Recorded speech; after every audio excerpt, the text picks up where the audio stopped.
Good afternoon, everybody, and welcome to the latest Urban Living webinar. And today we are going to be discussing one of the most undersupplied and intriguing asset classes, and that is the senior living or later living sector. My name's George Sell. I'm editor of Urban Living News, and we are an online B2B platform for the living and hospitality sectors. So today's webinar is going to last around an hour. If you have any questions, please do submit them using the chat or the Q&A function in Zoom, and we'll get around to answering them when we can. A recording will be sent via email to everyone who's registered. And if you feel like doing some yoga stretches while you're watching, then please feel free. So this Urban Living webinar series is sponsored by IMS. And we're just going to watch a short video to find out some more about them.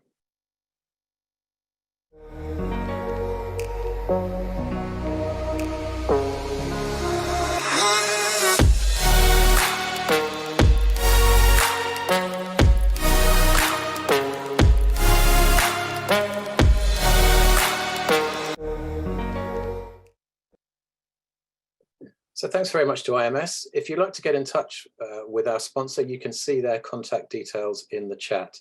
There's going to be quite a lot of stuff posted in the chat during the next hour, and we will leave the session open for a couple of extra minutes at the end, so you can take any notes or copy and paste any information that you need from there.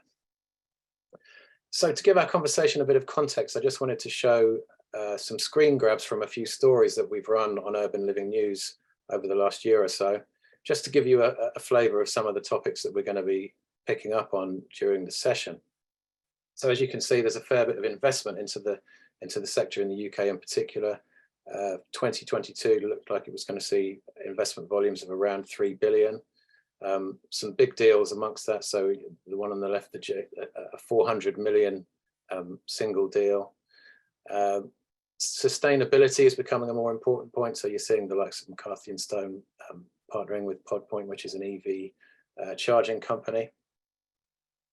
Then on the next slide, site acquisitions are happening regularly. You've got big institutional investors such as PGIM revamping their investment strategies. Hires at the C-suite of some of the prominent operators. And then quite recently, we had the first meeting of the UK government's senior living task force. So we eagerly await to see what those guys are going to deliver. So we've got a fantastic panel today. I'm going to ask them all to introduce themselves and tell us a little bit about what they do. And we'll go from left to right as we see them on the slide. So first of all, Rebecca, good afternoon to you. Good afternoon. Hopefully I've unmuted myself properly.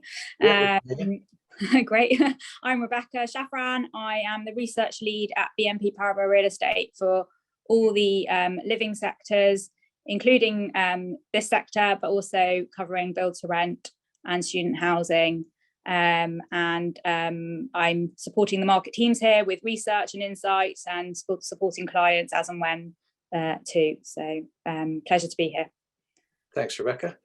Dominic, good afternoon to you. Hi, George, and good afternoon, everyone. So yeah, Dominic Morris. I head up the senior living team at Gowling WLG. So as solicitors, we act for developers, operators, investors, and funders across the senior living space. And similar to Rebecca, our senior living team sits as part of a wider team advising clients across the living asset classes. And we do this in two main ways, one on the transactional, if you like, doing deals for clients, and the other on sort of operational advisory. So we're talking about sort of operational residential here. So on the advisory side, we're helping clients run these businesses. And that's anything from data protection to new technology contracts to advising on issues around the cost of living crisis at the moment. As with Rebecca, delighted to be on the panel today and really looking forward to the conversation. Excellent. Thanks, Dominic. And last but not least, Gillian, good afternoon to you. Afternoon, and afternoon to everyone today.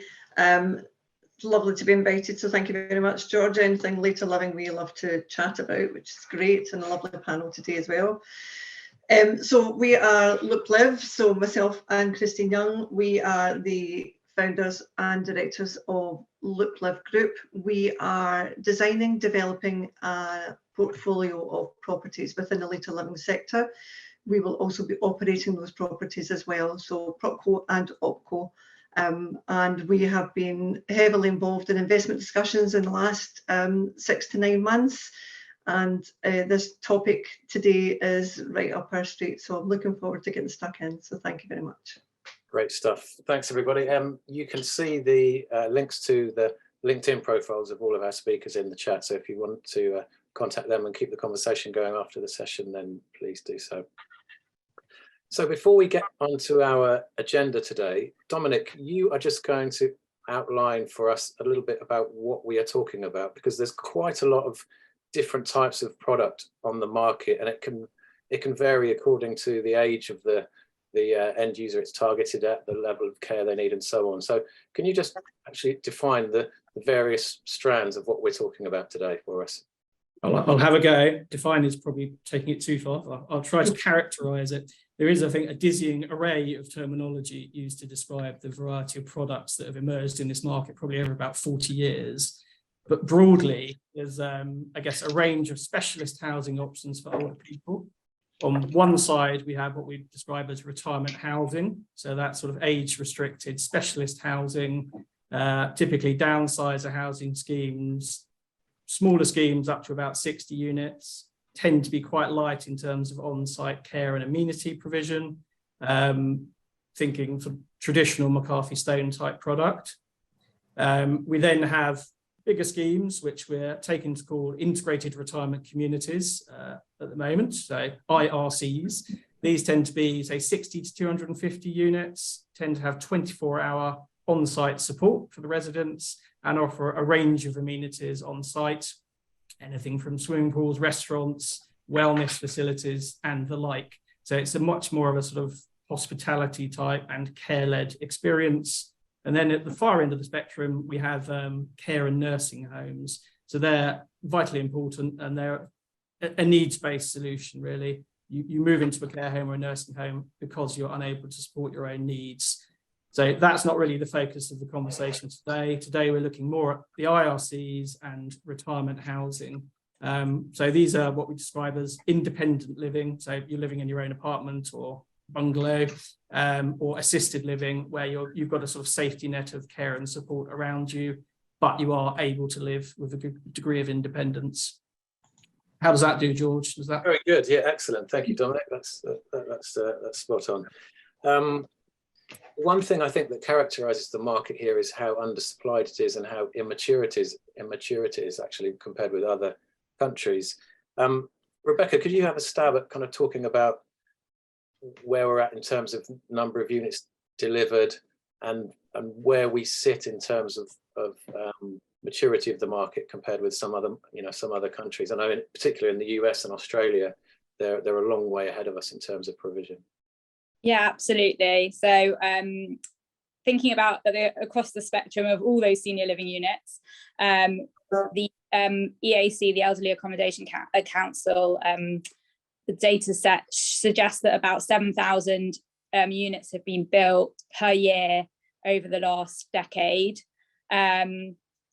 Interestingly, that can be split out. So 50% of that has been the stock that's been delivered as leasehold, 38% social housing, and only 1% built for market rent.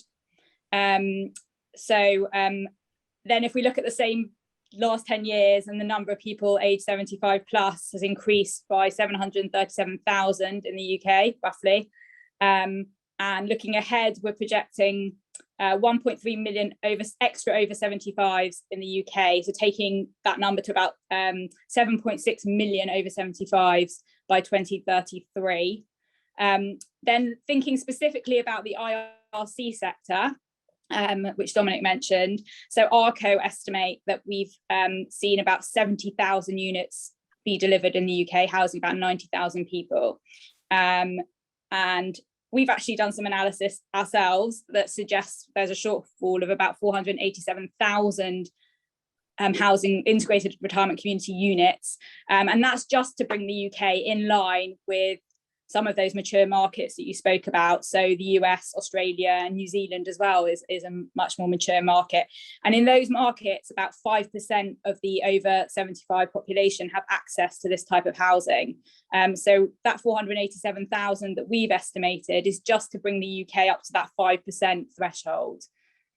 So yeah, I think that's probably dazzled you with the numbers there, but hopefully that sets the scene quite well. Well, it does, and they're pretty stark numbers. I mean, that's that's a huge undersupply. I mean, it's been well publicised that we're not delivering enough residential units full stop across the board, but the problem seems to be even more acute in this particular sector.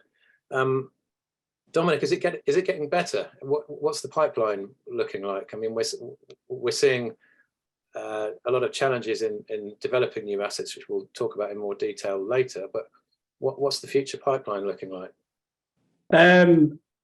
There is growth. I think growth is going quite at the rate we would like, and that's for many reasons, which I think we'll go on to talk about. Some of them, I think coverage is probably patchy nationally, and I suppose you have housing associations, the RPs, the likes of Anchor, Extracare, Charitable Trust, doing their thing, and they have excellent national provision. But for the private developer operators, there has definitely been a focus on, I guess, home counties, London and the southeast, or maybe up to the Midlands. But beyond that, national coverage is patchy, more sort of affluent parts of Yorkshire, Cheshire. So the big challenge for the sector really is to go national. Part of this is, I think, a lot of that private product is quite high end. So it's an affordability question about delivering a product that can be accessed by the mid-market, whatever that means. So Audley is one of the sort of leading brands in the sector. They, recognizing this opportunity, have set up the Mayfield brand, and they've got a 250 unit scheme in Watford, so which is quite a sort of step change for them in terms of the product they're bringing to market, and it's selling really well. We hear of others doing similar with those sort of mid-market products, like Adlington in particular, sort of covering northern areas, and they're going really well. So I think that's the trend, really, a sort of more diversification of product. Yeah. Okay. Thank you. Gillian, you are targeting a very specific audience, and it's one that I'm afraid to say I'm perilously close to in terms of age. Could you tell us a bit about who you're targeting and why? Yeah, and I think Dominic sort of introduced that quite well at the start. We're very much at the younger end of that later living market, so the 55 plusers.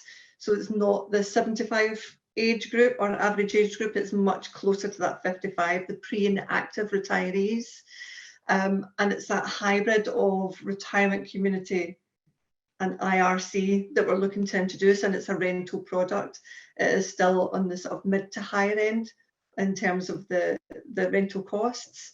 But that's the sort of market that we're aiming to fill, and I think that's part of that same diversification within the marketplace as well that is required. There needs to be more choice. Very much, again, on the back of what Dominic said, it's not a needs basis. This is about promoting the flexibility and the freedom within the housing environment at that age, that you can make a different choice. So it's very much a 55 plus community to try and take a proactive approach to the health and well-being of our seniors in the future, so there is less requirement on a needs basis to move into a specific extra care facility or of sorts. So that's the market fill that we're looking to. And what does that look like in terms of amenity provision for the active adults? It's a really good question, and it's a question that we've been faced throughout the last 6-9 months when we were talking to investors, because there's a very clear picture of what is expected to be within that type of community. But the way we are looking at it from a Loopliv perspective, right through from the design planning stage, is and linking it straight back into an ESG strategy, is looking at the community, looking at the local businesses, looking at the local residents, and finding how that can all integrate as part of, and the building can become part of that community as well.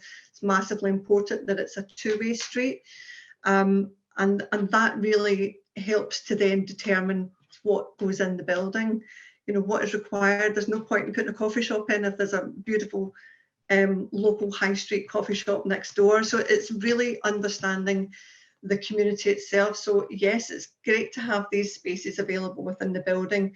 We have a percentage in mind in terms of what that amenity split should be in relation to the accommodation, but we do want that to be as multifunctional as possible.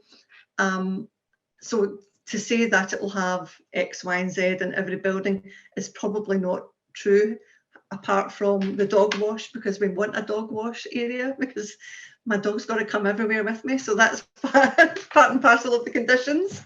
Anyway, that aside, there are certain things that will go in the buildings, but it's very hard to pinpoint exactly. We have a wish list. So it's a case of trying to figure out what works for that specific site. Not every site is going to be the same. Yeah, okay. Paddle tennis, I keep being told, is the next big thing, and it doesn't take too much space. So there's one. Staying with you for a minute, Gillian, because I want to move on to talk about investment into the space. So you've spent a lot of the last year talking to investors, educating them about your product, which is slightly different from what else is out there on the market. So how would you gauge investor sentiment to the sector in general, and how difficult has it been to enthuse investors about a new specific product within the sector? It's a great question. So there is definitely a lot of interest in the rental offering that we're proposing, and also within that market generally, there is a lot of interest in rental. You can see the likes of Life Story now coming to the market with, you know, a rental proposition as well, and that'll be really interesting to see how that is then received within the marketplace as well as we move forward. But there is a lot of nervousness around this, a new model, and they like what they hear and they understand the concept, but there is so much red tape in their eyes that they struggle to see how it's going to get through. And we really need to prove that concept, you know. So we've had some great discussions very recently in terms of that investment piece, which are looking very, very promising just now. And that lots of interest, cautiousness, nervousness, but they're very keen on the rental. Yeah, okay. I will move on to you in a minute, Dominic, but just one more for you, Gillian, because we've had a question from Andrew Ovey, from one of the bigger investors in the space. He said, have you thought about how to get your residents to leave when they are no longer active, in inverted commas? Well, who says they've got to leave? They might be quite happy staying with us. Who knows? I think the choice of the resident, the way we're going to market the product is going to be very different to what the current market, how they sell and market to their existing customer base. So the type of person that we'll be attracting, I can't see will be urgently wanting to leave unless they are choosing a lifestyle in which they want to be flexible. You know, they might want to choose to live there for 6 months. They might want to move on to somewhere else in the next 6 months. And that's that whole promotion of, you know, your life's not over when you get to 50. You've got flexibility and freedom to make different choices. And we're building communities to allow you to live with like-minded people and to really enhance that stage in your life. And that's really what we're aiming to do. So how we market it is going to be different. So if that person wants to stay with us for 15, 20 years, they're still going to be as vibrant as they were when they were 55, because not everyone at 75 ages at the same rate. So if that person at 55 is making a different choice, then they want to stay with us later, then that's ideal. Okay, thank you. Dominic, talk to us a bit about who are the major players in the space at the moment in terms of investment. We've just mentioned one of them, but yeah, we've got a name check, AXA, Retirement Villages. Yeah, so what I was going to say, I think there's been really a step change, I would say, in the last 5 or 6 years with the sort of caliber of investors that have come into this space, both institutional investors, pension funds and the like, and also private equity. So from about sort of 2017, 2018, LNG came in and acquired the Inspired platform. AXA came in around about the same time and bought Retirement Villages. Since that time, Oxford Healthcare is very active in this space. They've done programmatic JVs with Audley along with Schroders, and they've also got their own Rangeford platform. M&G are backing Birchgrove, Oaktree are deploying in both the retirement housing and the IRC space. So really big names, and the more and more of these entities that enter this space, I guess the more confidence it gives to others. And I think it is viewed probably as one of the living asset classes. And as a sort of comparator, it's certainly not as mature as PBSA, not as mature as BTR, but it's got a lot of its own sort of qualities and I guess challenges for investors coming in. But I think there was some Knight Frank research last year which said that around sort of a third of those sort of heavily deploying into operational residential are currently in senior living, but in the next 5 years, that number is likely to go up to about late 60s, 70%. So it's moving very much in the right direction. Yeah, great stuff. Thanks, Dominic. So Rebecca, you would expect to see more and more institutional money coming into the sector. And is it mature enough yet to see kind of consolidation, M&A activity? I don't think we're quite there yet. Investors really like this sector, and they have indicated their preference for it.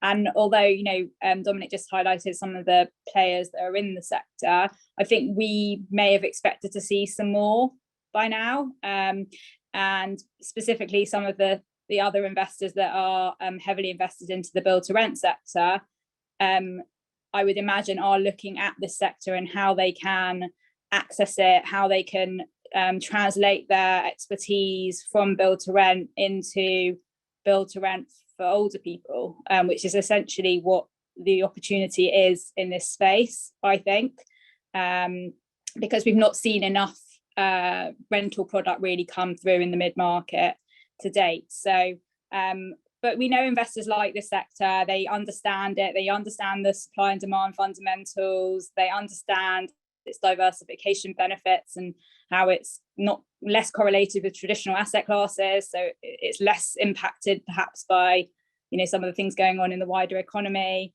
But I also think investors are keen to get into the sector because of and I'm sure we'll come on to this, but the way it kind of ticks those ESG requirements as well.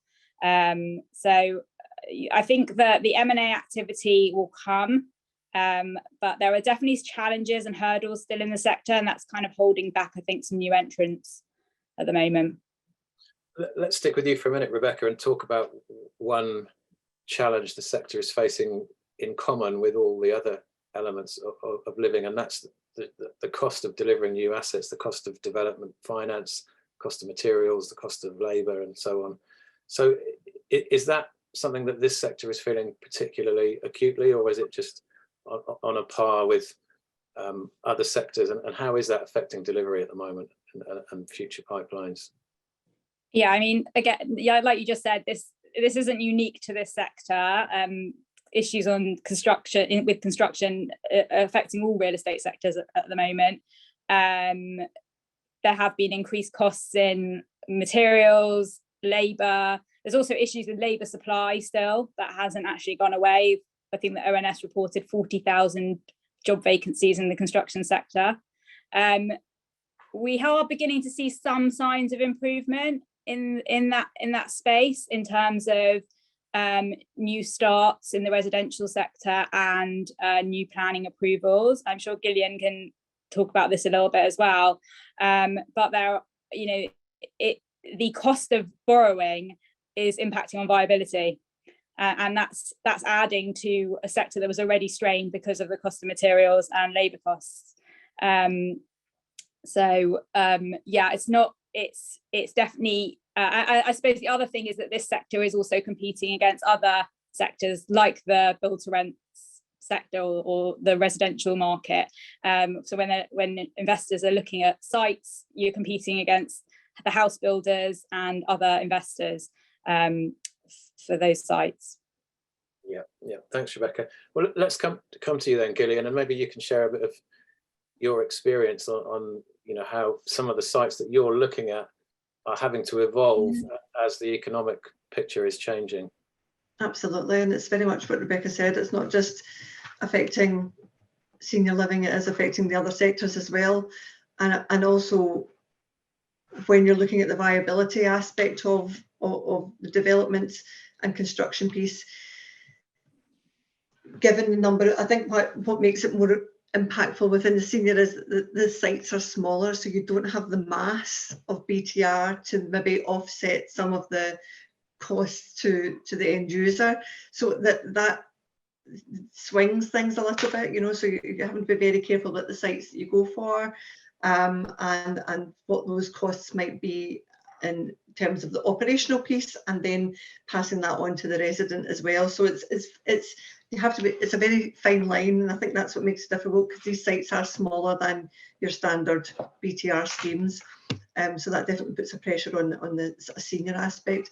In terms of the design and development, you know, the scheme that we are currently working on at present with our architect team, we're having to redesign that because it's already got existing planning, which we purchased the site with existing planning, but it's already having to be redesigned because it's just too expensive to build it out in the way it's been designed. Because, you know, looking back at when that was drawn, that was potentially drawn in 2017.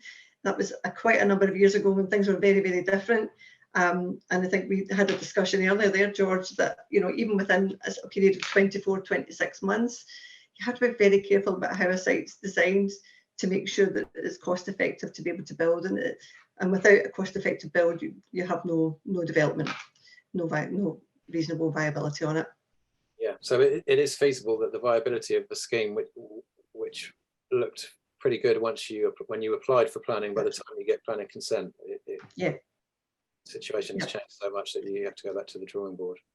Absolutely, and I think that we've had to be we've been overcautious in every viability that we've done to allow ourselves some breathing space. I think, you know, we've done consultancy work previously in the past over the years, and we've seen that it's been really, people have, you know, made their viabilities very, very tight, and it doesn't give any room for leeway. And I think we've had to almost go in the reverse, because you don't quite know what's coming in the future. So if it works on an inflated viability scheme, then you know that you've still got some leeway and it's still going to be a profitable scheme in the end. So that's where we're sort of pitching things now.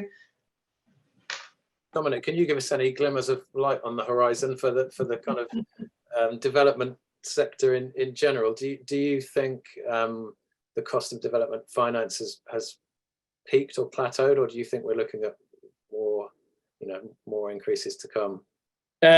Probably not glimmers of light.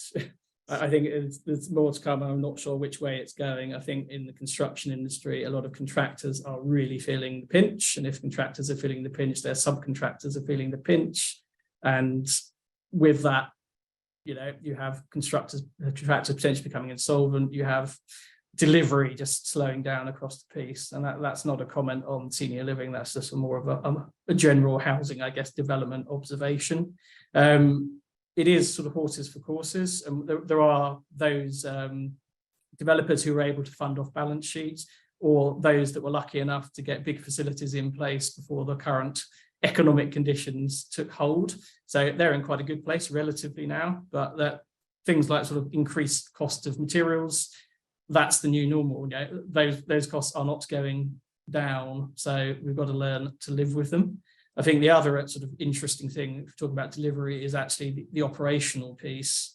So, as I mentioned at the beginning, what we're seeing for a lot of our clients is they're wrestling with the challenge for their clients of cost of living.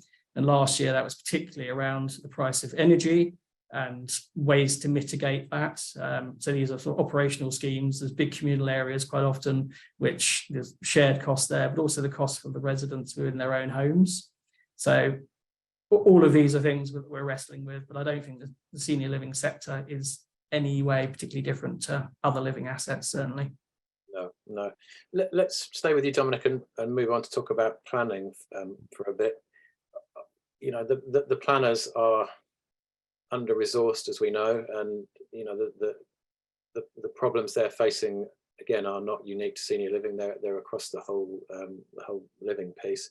But how well do you think they understand senior living and the various tiers of product that you outlined earlier?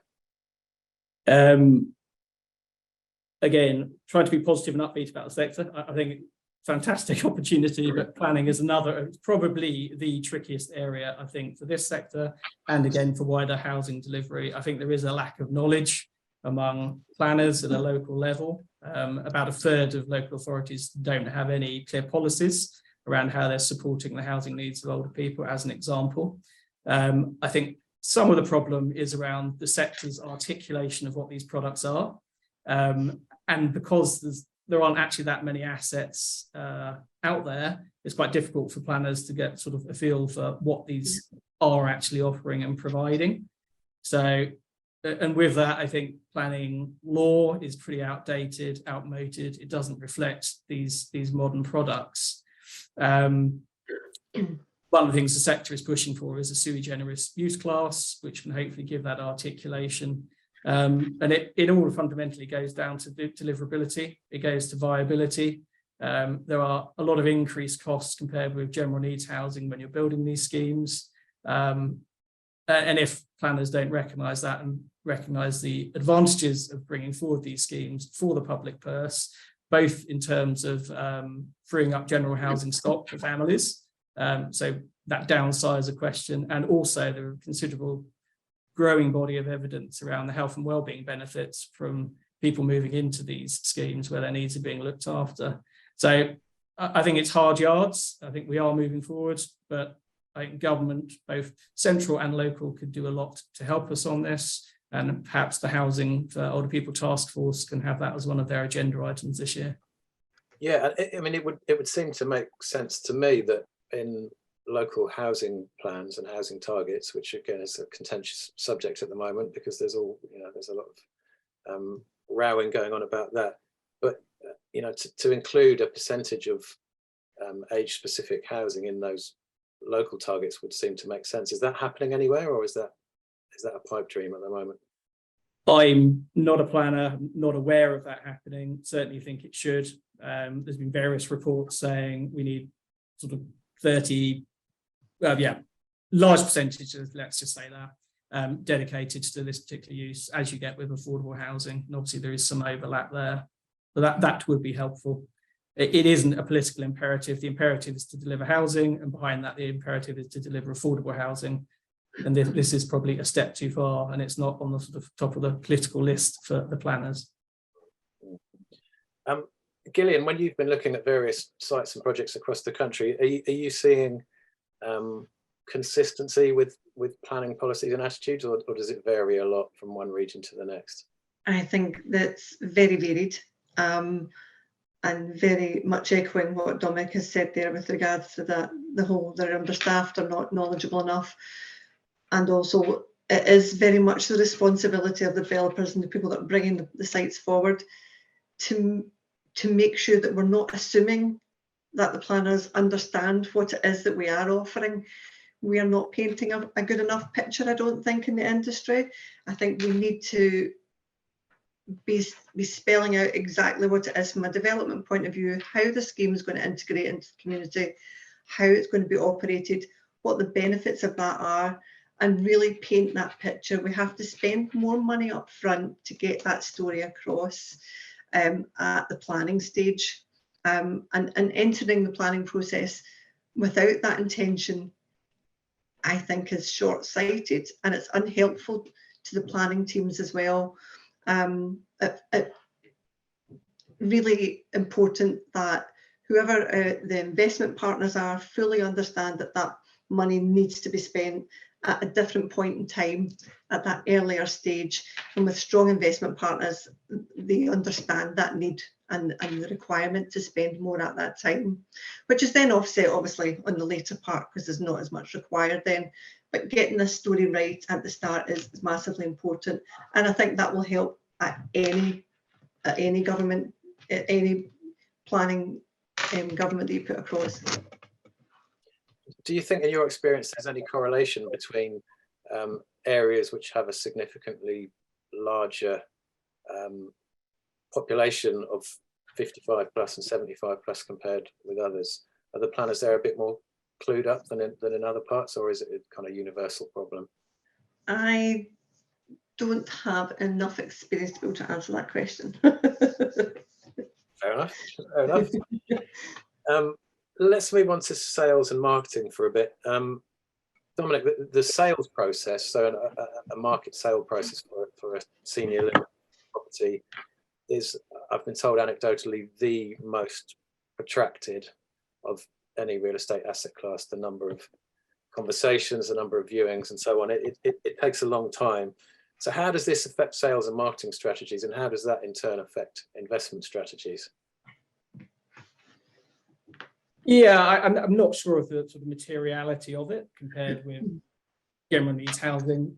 The sales rates are a bit slower. Sometimes they're not. I think you are selling into an age-restricted market, so it's a more limited audience. But when you're building these sites, you're doing a lot of research up front to work out if you've got that demographic around you, and particularly if you're talking IRCs, it's predominantly sort of relatively affluent housing stock surrounding with that sort of population profile. The other sort of issue, challenge, is you're typically selling out of the top of the housing chains, but quite often larger family housing moving in. So if that underlying market is a bit soft like it is now, it's difficult to find buyers for those houses. And it is a big move. It's a lifestyle move. You're moving into something for these sort of, if you like, well-being and hospitality services. And it's I think I may need some help at a point in the future. And that's, again, quite a big emotional decision. So those are sort of the challenging factors. And I think people are getting very, very good at recognizing that and having that conversation. It is a longer sales journey, and it is a more engaged process, really understanding the particular needs of your customer. So I don't see it as a particular issue. Everyone would like their sales rates to go up, but I think that probably comes from having more products, people being more familiar with it. I think it's probably more of an issue for new entrants. So if you're retirement villages and orderly and inspired villages, and you've got a lot of products sort of out there that people can get the look and feel for, then you're probably going to find it easier than a new entrant to the market. Yeah, thanks, Dominic. Rebecca, you mentioned earlier that you think the big opportunity here is on the rental side rather than the sales side. Is there any research or any numbers out there to show where we are at the moment in terms of the split between the two? And why is it that you think rentals is going to be the big player in the future? I think they're both big opportunities, right? We need to have this mix of for sale and for rent. So I'm not ruling out the leasehold market, but at the moment only 1% of what's been delivered is for rent, for open market rent. So I think that the work that we've done has looked at what the future looks like. And at the moment, those over 65s in the UK, we know predominantly homeowners, there's a lot of housing equity. But in 10 years' time, that picture starts to change. And then 10 years after that, it changes again. And if we're building homes, like not just for today, but sustainable homes for the future, we need to be thinking about the generations that are going to hit retirement in the years to come, and what their preferences are going to look like, and what their housing equity is going to look like, because it probably is going to be quite different to our current retirement population. So I think that's probably where we're coming from on it, and why we think there is an opportunity to deliver more rental product, and the demand will be there. But yes, there is a marketing piece with that, because the current over 65s have predominantly been homeowners probably for the best part of their lives, and for them to shift their mindset from being a homeowner to becoming a renter, that's a decision that they need to make, and it's a big decision, but with the right marketing they can really understand the benefits that can bring to their lives, in terms of more simpler bills and less upkeep of a home that perhaps a big family house might come with. So I think it's the rental model. The rental market is actually a really interesting opportunity for not just for the investors, but also for the potential residents. Yeah, and we are starting to see some operators offering rentals and sales on the same site, and I think Retirement Villages is definitely one that's doing that. Do you think that's likely to become the norm in IRCs to offer both? Yeah, I think we'll see a lot of pepper potting. And we've already got a lot of pepper potting going on, and I think that will continue as we move forward. Again, I think maybe Gillian's got some views on this, because you're planning on delivering a rental product to the market. But yeah, I think so. Well, yeah, let's come to you then, Gillian, because I mean, we are seeing across the living sector, people of all ages are becoming more comfortable with renting now, and they're, they're gradually becoming less wedded to the home ownership concept. Is that one of the trends that made you decide to go for a rental only option? Absolutely. I think looking at the generations to come, we're providing them with the platform. We're not trying to solve a problem that's already happening. We're trying to take a proactive, more preventative approach. And if we're getting people into an environment where they're feeling fulfilled and thriving at an earlier stage in their life, then hopefully we can prevent some of the issues that then occur in the later mental and physical state of health. And both Rebecca and Dominic are absolutely right. There is an absolute need for that mixed tenure in terms of the senior living market. How we want to play it as a new entry to the market, it's going to be different. We've looked and we've spoken to a number of people in the market already about the sales and the marketing aspect and the systems they use, the platforms that are available to them to be able to track and record and all of that CRM that goes along with the operation piece. But what we're then doing is if we copy what's already been done within that industry just now, we're seeing that everybody buys in the same way, and we know that that's changing. Even since 2013, the ONS statistics about internet usage, 55 to 64-year-olds, 81% of them in 2013 were using the internet. That's now 94%.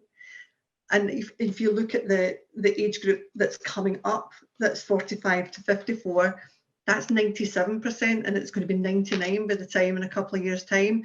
So we need to be, when we're thinking about designing and developing a building, that also includes how we're going to market it, how we're going to sell it, off plan in terms of a rental proposition.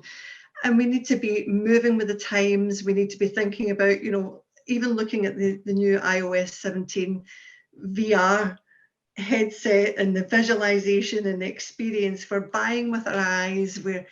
We're buying through experience. So we really have to be addressing the needs of the market in a different way. Businesses very much fall back on cliches.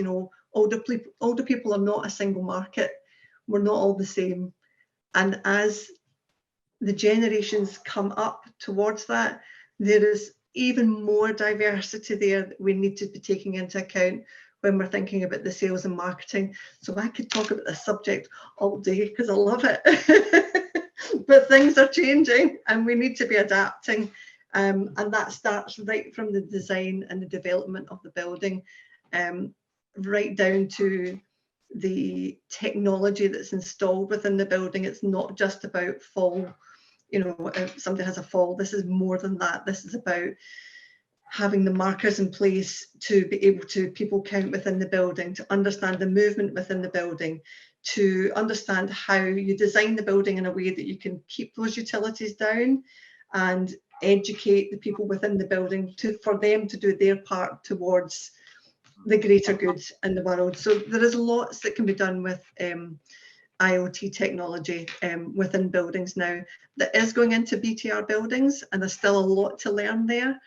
But how we need to be able to be building these buildings in a way that not only we can sell them to a 55 market, but also that they feel comfortable within that environment as well.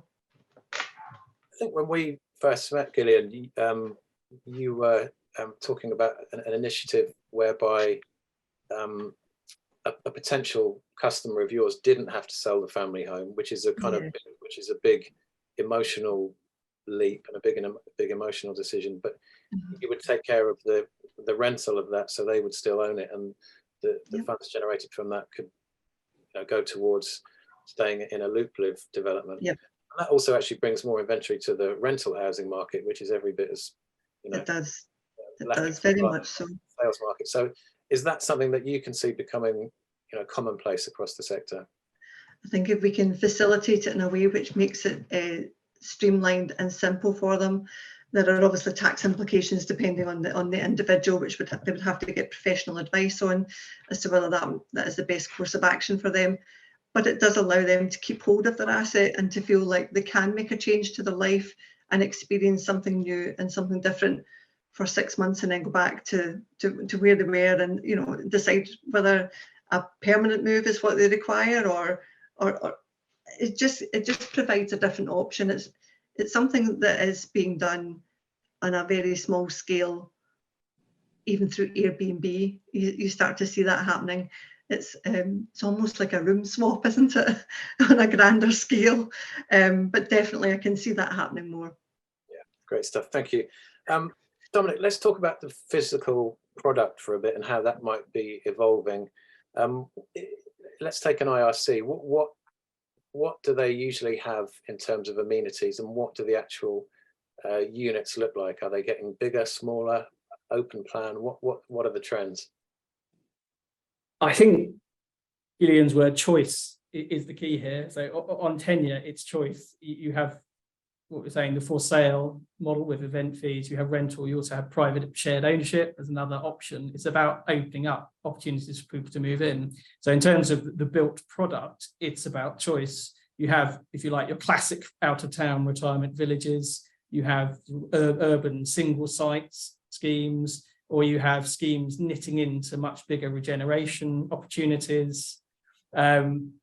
And in some of the bigger urban centres, we've got, for example, specialist LGBT schemes, Tonic in London, I think Anchor are doing one in Manchester.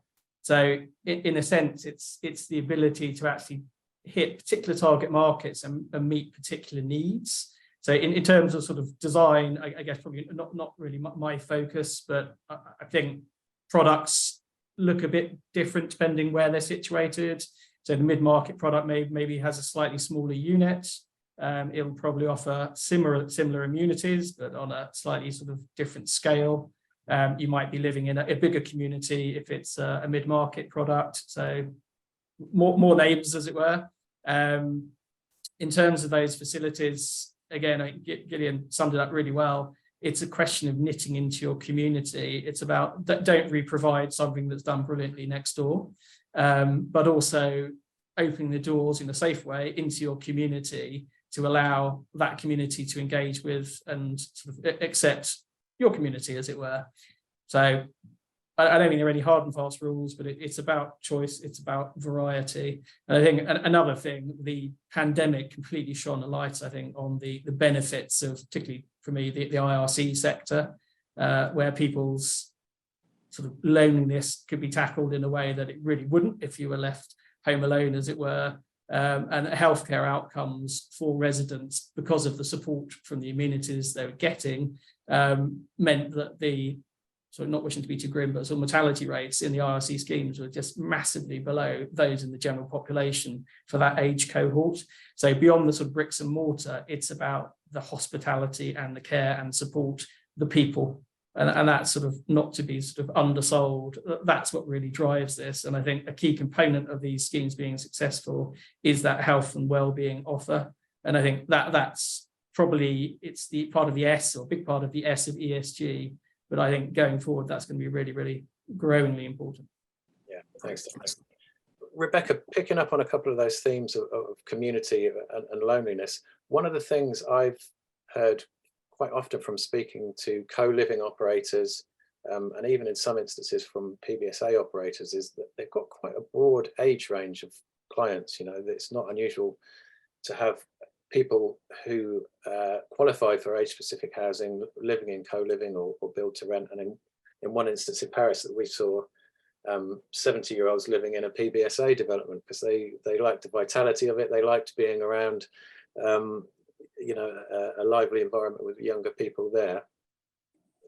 What do you think is the potential for having kind of mixed use developments that contain an element of age-specific housing, perhaps alongside build to rent and even student housing? I know there are some experimental schemes in Spain where students have reduced rent if they commit to spending a certain number of hours a week, spending time with older residents and helping them out. Do you think this kind of multi-age product is something that could take off? Yeah, I think it comes back to the choice point. You know, it's not one size fits all. So yes, for some people, the idea of living in, I guess, a community with all different people, with diverse backgrounds, different ages, it is really appealing, and it's how people want to live. But on the flip side, there's going to be people that won't want that when they're in kind of their retirement years, don't want to be living with noisy students who are drinking and out late. Not stereotyping about students here, but you get the drift. So I think there's a place for it. And I think in some of the kind of urban schemes and kind of the larger regeneration kind of master plans, if you like, there's certainly a place for age-restricted housing alongside the build-to-rent housing, and you'd imagine in an urban scheme there would be some student as well. So yeah, I think a lot of it comes back to the market needing to deliver options and choice for people in retirement, and that doesn't necessarily mean living with students. It's quite an appealing prospect from an owner investor point of view. If you're a Greystar, for example, or a Brookfield, having somebody renting one of your properties from, you know, they might be a student, then they might go into co-living, then they might go into build to rent, and then onto age-specific housing. It's you know, there's a lot of attractions for the owners there. It's just about getting it right and pitching it to the right people, I guess. But I'm sure we'll see more of that. We've touched briefly on sustainability. I want to move on and ask Gillian first, how important is this to the end user? We hear a lot about millennials and Gen Z being very conscious about eco issues and so on. But I've also heard that actually at the other end of the age spectrum, people are becoming increasingly engaged in this because they're starting to think about their children and their grandchildren and so on. Is that something you've found from your research? I think definitely from the research, even from a personal point of view, I want to be able to do more. And I think there are a lot of people that don't have the means or the understanding of what they can do, and it needs to be simplified. So if you can simplify that through, and one of the ways of doing that is you know, aiding with the use of technology and being able to educate people as to by doing X that results in Y. So you know, it's really important that we take the time to educate our residents and our communities, and also have that knitted community, as Dominic had referred to, working together for the actual the wider city, town, village in which you live in, and making sure that you are helping them to achieve what they need to achieve, because it's not one person is not responsible, it's a whole community of people that are going to be responsible for that. And I think there is more that we can do, and I think everybody wants to do that a little bit better for themselves and also for the future, and by technological innovations that are there and that are deployed,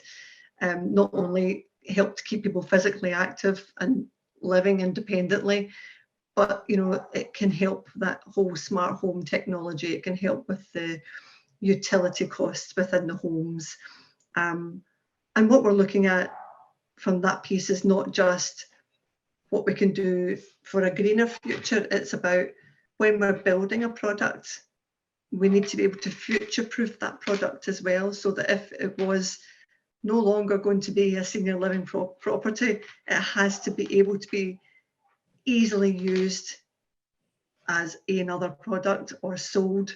So we need to constantly be thinking when we're designing a building, the ESG and also future-proofing that building as well. It's massively important. Yeah, thanks, Gillian. We are rapidly approaching the end of our hour, but I want to finish by asking you each in turn to just come up with one quick answer to what you think will be the biggest change in this sector over the next 10 years. And I'm going to start with you, Rebecca. Oh, the biggest change. Well, I think this one big change. I think the sector's going to grow. It is going to pick up pace. The momentum will come. I think we're in a bit of a kind of difficult economic climate at the moment, and that is probably holding back momentum a bit for now. But we will see that growth come through when new investors coming into the market, like I said before, from the build to rent space, bringing that experience and expertise and applying it to this sector.